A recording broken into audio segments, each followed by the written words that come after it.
All right, so Adelaide has one hand on the minor premiership now, but what about Collingwood? Because they threw this game away. It was remarkable. They had 71 inside 50s to 37. They actually played this pretty well in the first term in terms of their ball movement, but then they started going long up the line. And yes, the weather had something to do with it, but were they a bit too risk-averse, Kate? Yeah, well, in the first quarter, they were basically play on at all costs, try and hit short kicks, be really dangerous and bold and attacking with their ball movement. In that time, they kicked 5 goals.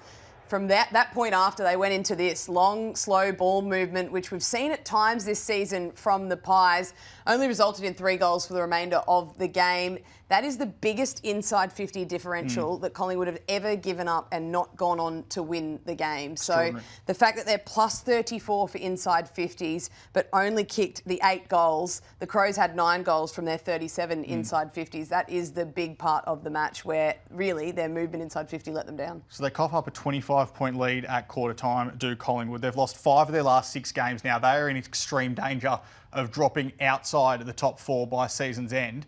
Do you think they can win it from outside the top 4 if that does eventuate? Look, for me, where they're sitting at the moment, as you said, 5 of their last 6 they've lost. They've lost to teams that are inside that top 8, at least 3 of those games. And just the way that they're playing, so their stars, we had a look last week at the drop-off of some of their stars.